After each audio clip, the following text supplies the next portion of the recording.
Welcome to chess, ladies and gentlemen. I appreciate you guys very much for showing up. You know what? The Astros won again.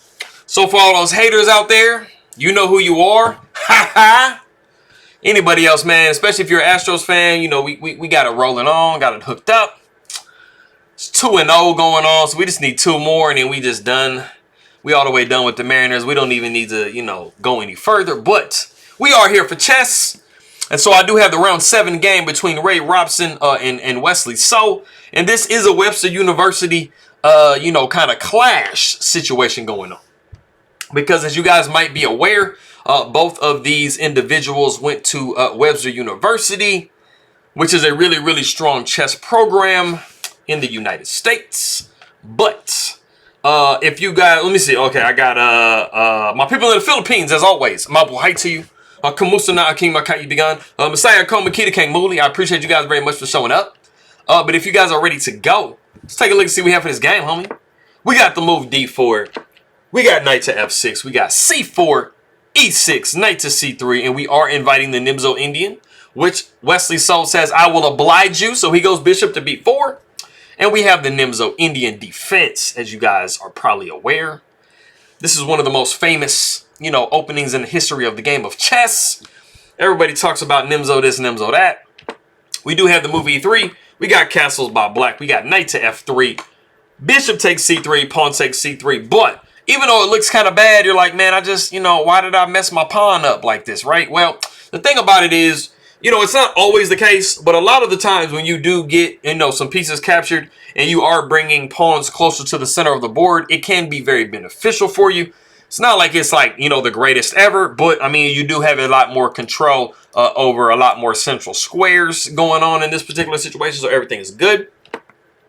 We got the move D6, we got bishop to D3, we got the move E5, and then we do have the move E4. Now, something that you definitely want to stay away from in this position is actually taking pawn takes here and pawn takes here, because number one, you have to be thinking about the fact that you have these doubled pawns, and they are now isolated double pawns, which they can become very, very hard to really kind of do anything with. You see the bar went down quite a bit. This is actually very, very ugly. In certain situations, it's okay, but not in this particular situation. You are also looking at this fork immediately coming up, so you kind of have to do something about that. After we saw the move E5, one other thing that was an option other than pushing E4, because E4 was definitely an option, is actually just knight back to D2. And you are preventing this E4 move from coming. You would probably see the move C5 and then castles. And the good thing about having that extra pawn over here behind this one is if black does start to take, you do kind of have all this situation going on. And this pawn is blocking the access from the queen. So you actually have black strapped with an isolated pawn. So just little subtle differences. But like I said, we do see the move E4. We got the move rook over to E8. And black is just hoping to win a pawn here and hoping that it makes a difference. We got the move castles. We got pawn takes D4, pawn takes D4. So we have corrected our pawn chain. But we do have now the opportunity for black to win that pawn I was talking about. Knight takes E4. We do have the move knight to rook to E1. Knight goes back to F6. We got rook taking E8 with check. And then the queen actually taking on E8. And this is the novelty of the game. We have seen knight takes E8 before, but this is the first time that we have seen queen takes E8. I mean, it's a pretty natural move. I mean, the knight is actually placed on a really great square because you don't particularly want to move it. So queen takes E8 does make a lot of sense. We do see the move H3. We really don't want any bishop to G4s because we do want to move this queen pretty freely. Of course, not there because it would just get munched up by the other queen. But you see what I mean? Like, we're trying to get our queen active. We're not wanting it to have to be, kind of like babysitting a knight because of the structure. So we do see knight B to D7. We got queen over to C2. We got the move B6 because we're trying to get our bishop out some kind of way. We have options of maybe going bishop A6 or maybe bishop to B7 and just, taking over this long diagonal, which can become very beneficial. We got the move bishop to B2. We got bishop to B7, and then we do have the move D5. And, I mean, black just really kind of just has a pawn in this situation. I mean, white is not doing horribly, and it's mostly because they have managed to shut out this bishop a little bit, and they do have these bishops here, which can actually become kind of dangerous.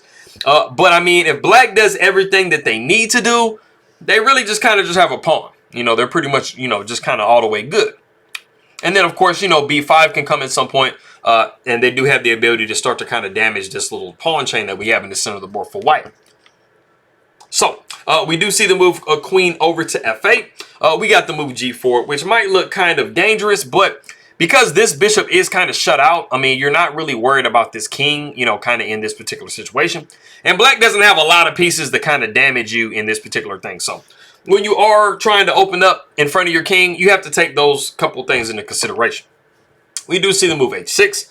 The thing about the move h6 is it does give white a little bit of a hook to use to try to push the situation through, which is what they actually do end up using.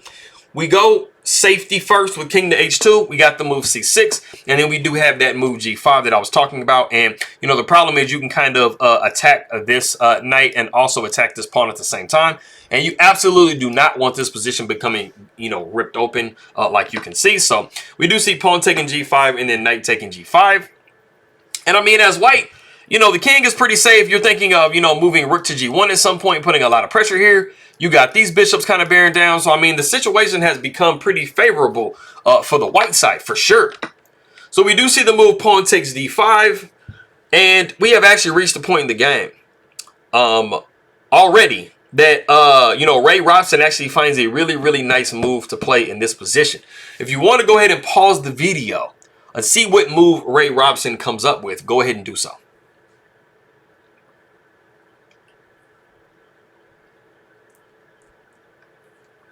Okay, cool. So I'm going to get to the position for black in a second, but the thing, like I said before, that you have to be paying attention to is these bishops on these diagonals, and the fact that the king doesn't really have a whole lot of space to roam around, right? So if you guess the move, bishop to h7 with check, you would be absolutely correct. The main thing about the situation is the fact that this king doesn't really have a lot of space to go. As you can see, it only has king over to h8. Because, of course, as you guys know, if you take knight here, you're going to be taking here with the queen, and that's just completely checkmate. So you're not going to do that. So the only other option is to go king over to h8. And there is a very, very good follow-up move after this, and that was one of the things that really makes this be like a really crazy great move. But if we back up, before we get into that move, after we get into this position here, it was actually very, very imperative for Wesley So to create a different type of look for his king and actually go queen down to e7. The problem is when the queen is nudged up next to the king or a rook is nudged up next to the king, it only really gives the king the ability to go to pretty much one square if you check them, you know, with this bishop and queen battery. So the major thing that you need to do is make sure that you create some look for your king, because after the bishop goes to h7 with check, now the king has the option of sliding over to the move to the square f8 instead of h8. Just literally putting him in the corner. So after the king goes to f8, I mean, pretty much everything is kind of null and void in this particular position. But because that didn't happen, you know, I'm going to show you exactly the way that Ray Robson plays this position, which is absolutely great. It is after this, like I said, bishop to h7 with check, the king slides over to h8. And then we have the follow-up move, bishop to f5. And you see that the major problems with white having these bishops on these diagonals and the king slid over to h8 is, you know, coming to some serious fruition. The problem is you really, really want to get rid of this bishop somewhere, and you want to do it in such a way where this knight is deflected or it is just removed as a defender, so you can place the queen right here in the king's face and go checkmate. So let's say, you know, black doesn't do anything and he's pretty much going to lose at least a piece in this situation. You're wanting to take here with this bishop so this knight would get deflected and you can just simply go checkmate, right? Or you want to create a situation where you have taken this knight off the board, and then once you take this knight with this bishop, nothing can take back that protects this square. So that is the whole point of the situation. So of course, if you had like rook over and the bishop takes and then the rook takes, you're just simply going to go bishop takes f6. And then what are you doing about this h7 square? So that is everything that Ray Robson is wanting to do in this position, centers around all of that. And it kind of somewhat works out. But like I said, we did have the bishop coming down to f5. And then we had the move knight to e5, which was really kind of necessary because you have to kind of block all of that stuff that's going on.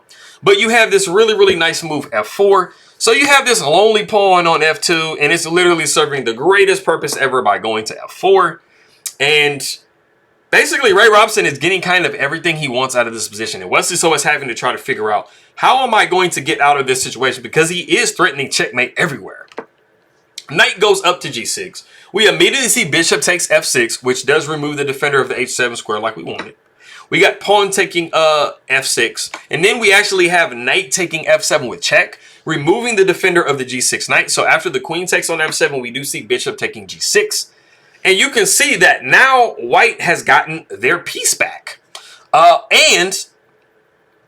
Everything is fairly even. You just pretty much have to capture here or create a situation where you're going to get your pawn back. But you see that even being down the pawn, white is doing incredibly well. And they are attacking the queen. So the queen has to do something at this point.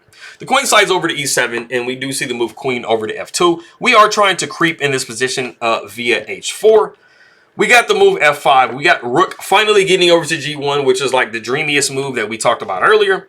And white is down a pawn, but they have a monster attack going, as you can see. And they are trying to cut this king off with all of these different, files. So we do see the rook sliding over to g8, and we do see the rook going up to g5. We got the rook down to g7 because we're trying to create some space for the king to move. We need the rook to kind of be there so that we can block, because we don't want to get restricted to that one file. The queen goes to h4 with check, and then we do see the king sliding over to g8. And then we have a really nice move, which is queen to h5. And it was actually one of the only moves in the position. So what you really want to do is grab this f pawn, right? You want to continue to cut this king off, and you want to just start to get some of your material back, right? And just keep the king restricted. But the problem is you can't do that at the moment because this queen is undefended. So queen to h5 might seem like, well, what is queen to h5 doing? It is just literally just defending the queen. That's pretty much what it's doing. Just keeping the attack alive and just defending the queen. We do see the move bishop back to c8. We're desperately, trying to hold on to this pawn. The pawn isn't really the issue in this position. It's how restricted this king is. The king really doesn't have really anywhere to move. It can move to f8, but that's just going to be failing to this. And, I mean, you're just out for the count. So we do see the move pawn taking d5. We got the move a5. We got queen up to h6. We got b5. We got bishop to h7 with check. And this rook is pinned to the king, so we do not have the ability to capture that. So the king has to slide over to f8. And then we do see the move rook down to g2. And it is in this position that Wesley So actually resigns the game. And some of you might be looking at the position and thinking, okay, I see the bar way up there, but how is it so lost? I feel like maybe there's something that you can do in this situation as black. Well, the crazy thing about it is, if we just go through the best possible case scenario for black in this position, it is the only thing you can really do, and it is actually as fire as the position is for black. It is to counterattack. It is to go bishop to b7, because then after you would see the bishop taking on f5, you can take on over here. It's the best thing you can possibly try. You would see the move bishop to f5, bishop taking f5, bishop taking d5. And then you would be seeing rook to g7, rook takes g7, queen takes g7, queen takes on d6 with check. The queen would probably cover on e7, and then you would be winning an entire piece. And this is actually legitimately the best possible way the computer says that you need to play. Because if not, then you're out for the count. But if we go back, after king to f8 and rook down to g2, you might be thinking, like, the situation right here is that you're in a complete zugzwang if you are black. There really isn't anywhere good that you can go. You don't want to move this king further away because that's just going to be completely losing the rook. And, I mean, where else do you go? This rook can't really go anywhere. It's pinned. I mean, this queen, you don't really want to move the queen because you're going to be allowing a check on f6. Like, just, no. Like, there's just nowhere for you to go. So if we look at only one of the other possibilities, let's say, for example, you don't want to move any of your pieces. You just say, I want to move a pawn. You go b4. You're like, hey, man, I'm not going to change anything. I'm just going to go b4, right? Well, the problem is you have bishop takes f5, and you really want this bishop to get deflected, because after bishop takes on f5, you got queen up to h8 with check. The king would come down, and then rook takes g7, and this is actually mating in 2.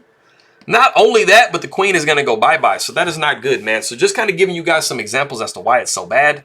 That is why Wesley So did resign the game, because he's seeing all this stuff. He's a pretty good player. But I appreciate you guys very much for coming by. And I'll see you guys next time.